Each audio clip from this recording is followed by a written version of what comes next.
Hi guys, we're 6 months into 2019 and I've made over £700 in swing trades over this period. So in this video I'm going to go through my trading performance and ways I can improve on the next 6 months. Let's get straight into it.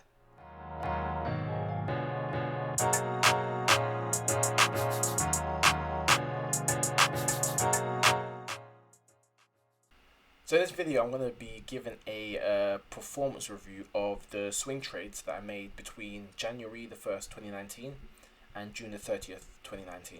So that's just the swing trades that I've been making on this channel as of the first half of 2019.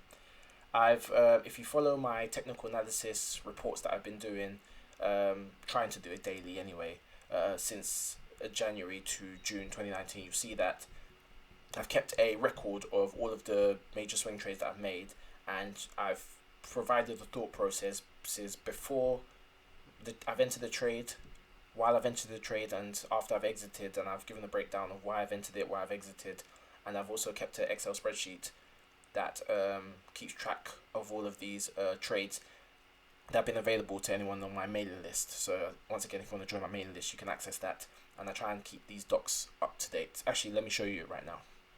So these are all the trades I made in January, from January to June 2019. As you can see here, this is the spreadsheet that I update on a regular basis, with the date, the ticker symbol, the name, the actions, whether I buy or short, time intervals, the reasoning behind my trades, my entries, exits, limits. The limits doesn't necessarily mean that I hit the limit, but that was the limit I set as a target. For the most part, I don't normally actually hit my limit. And this is what I actually made off that particular trade, and this is the net. So this is the cumulative total of all the trades plus the current one. So it started at £90. That's the first amount I made, and obviously the reds are the ones that I made losses on. And as you can see here, this is my net. But I'll go through that in the slides. I just thought I'd show you this. Remember, if you join my mailing list, you can get access to this and you can view it. I update it live, well, not live, but I update it frequently so that it reflects my current positions. But anyway, let's get back to the slides. So anyway, let's get straight into this. We'll see the progress I've made in 2019, and then we can see ways I can improve for the next 6 months on my trading account. So my initial bank was £2,000, but because I use a spread betting account, I get access to leverage. So because I predominantly trade indices or equities, predominantly equities, I have access to leverage of 5 times my bank, which means that even though I have £2,000, when I'm trading stocks and shares, I can trade with as if I have £10,000, which allows me to make more profits than what my initial bank would normally allow me to with £2,000, but I can also make bigger losses. Obviously, go through that in my training course that I've created and I go through what margin and leverage is and how you can benefit from that, but how you can also, it could be detrimental to you if you don't know how to risk manage. But that's for another video anyway. My profits over the first 6 months was £788.40, which I'm quite happy with. I think I could have made some better trades and probably made more, but overall I'm happy with that. At least I'm in the green and I've made a decent amount. And the ratio, the return of investments as a percentage was 39.4%. So obviously 788 divided by 2,000 is 39.4. So that's how much I made over the first 6 months. And the 7.9% in brackets denotes how much I made as a percentage of the full purchasing power that I had access to. So that's 788 divided by 10,000. So even though I actually had 2,000, I was trading with as if I had 10,000. So if I had actually had 10,000, that's how much I would have made as a percentage of the 10,000, which is 7.9%, which is just 5% of the 39.4%. I hope that makes sense to you guys. And the monthly return on investments was just the percentage return on investments divided by 6. So that's how much I made each month if I had made an equal amount each month. So that means I would have made 6% each month on my £2,000, or 1.3% each month on my £10,000. Now, just to put that into context, your banks right now, the interest rate is pretty much next to nothing. So to even get 1.3% a year is really good for a bank account, let alone 1.3% a month. So just to put that in perspective.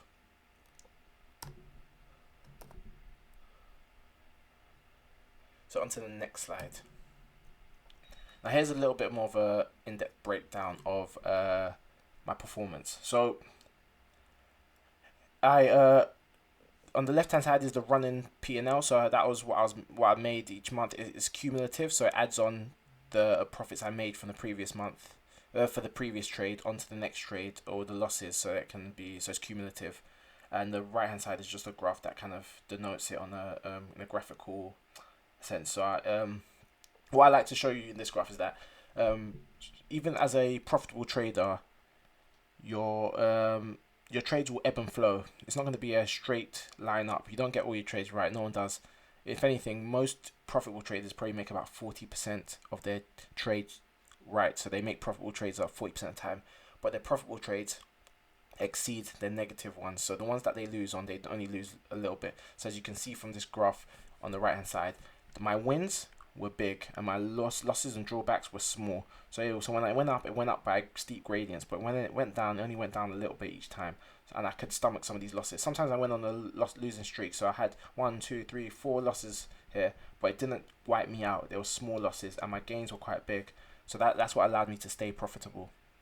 And that's the kind of thought process you have as a trader. You can't expect yourself to be winning every trade. You just have to know that the wins that you make need to far surpass the losses in terms of nominal profits that you're making. Your wins need to be so big that you can make quite a few losses in a row and it won't wipe you out, or it actually won't go into your profit margins as much. So that's the kind of thought process I'm trying to implement, share with you guys. Also, if you see at the bottom left hand, I wrote that the SMP 500 in the same time period gained 20%.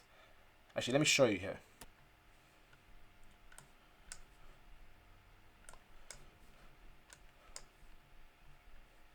So on this table here, I'm using the ruler tool just to kind of show you what the motion that the SMP took in the very same time period that I've been swing trading. So if I had bought the SMP 500 on January the 3rd, let's say January the 2nd, let's say, and I'd held it till June the 30th or June the 28th, because that's a Friday, and I'd held it and I bought it for it doesn't matter how much I bought it for, actually. All you need to know is the percentage growth. You would have gained 19.96% gains, or yeah, so the percentage growth would have been 90%. So those S&P 500 grew by 20% between beginning of January and the end of June 2019. So that means a 20% gain on the market. And S&P is normally used as like the benchmark for kind of if you want to beat the market per se. So people always say if you just put it into a fund or indice that is known to just go up in the same time period, would you have beat the market? So would you have made more money than would have been made if you had just invested in S&P and just let it ride? And my answer to that is yes. In my situation, S&P made 20%, I made 39.4% in that time period. So that means I did beat the market, which is good. So that means I benefited from the fact that I was actively trading rather than just sticking it in the S&P and just letting it ride.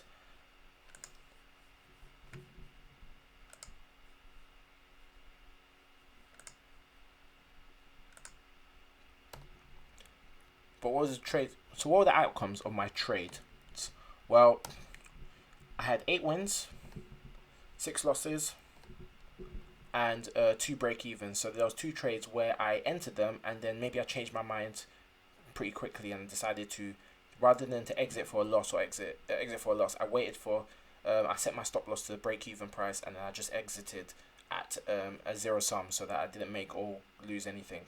Maybe because I changed my mind or I find another opportunity elsewhere that would have made me more money.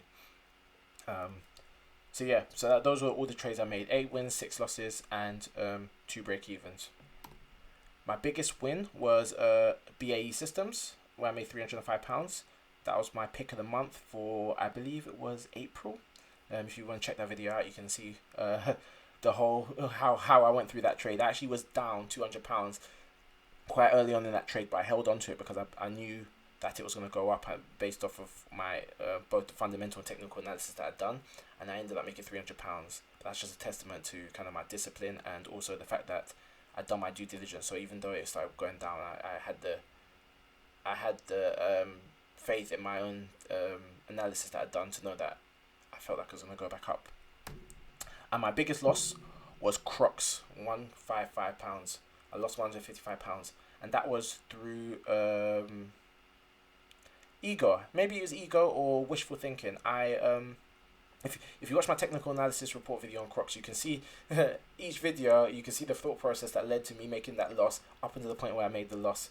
The reason behind that loss was I held Crocs through earnings, which is one of my no-nos. Don't hold the stock through earnings if you're a swing trader, and I did it against my own better judgment, and I lost money. So that was a learning curve, and I haven't done it since. And there's nothing wrong with making mistakes. You just have to know not to make the same mistake again. If it's a different mistake, at least you're learning from it. But if you're making the same mistake twice, that means you're not learning from it. But I digress. So what have I learnt over the last 6 months from this little journey that I've been on so far, where I've brought you guys along with me?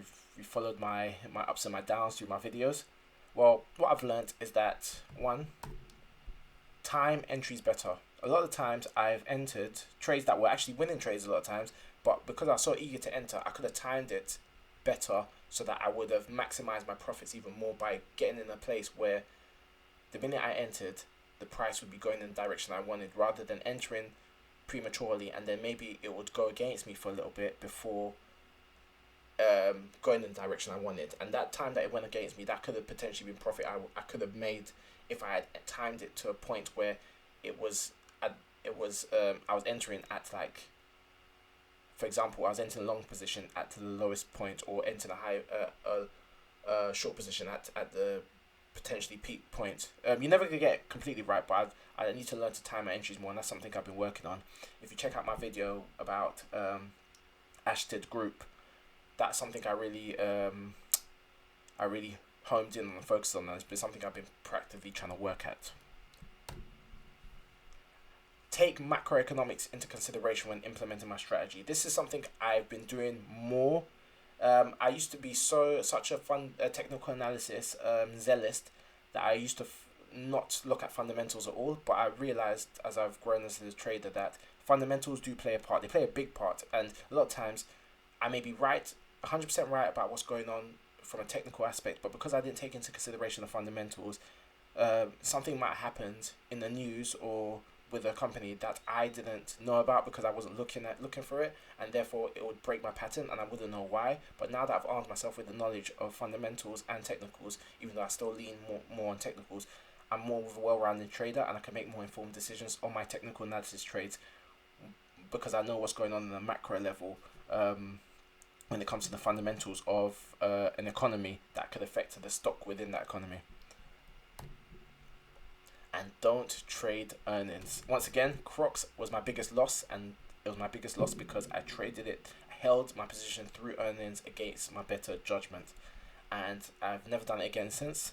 And I've had opportunities to do it again since because I was in a long position with Kronos Group in one of my other videos, and I could have held it, but I didn't. But I've had several situations where I could have done it again and I haven't. So I've learned, and these 3 things are things I've been working on, and I think it's made me a better trader, and hopefully I'll do this video again in another 6 months and my profits will be even higher. But yeah, I thought I'd give you this little breakdown video, and it'll be useful for you guys that have been following my trades over the period to see how I've done so far over the last 6 months. And you can refer back to some of these videos that I've mentioned and see where I made these mistakes and how I've improved as a trader since then. So anyway, that's Any, aka the Nut Trader, signing out.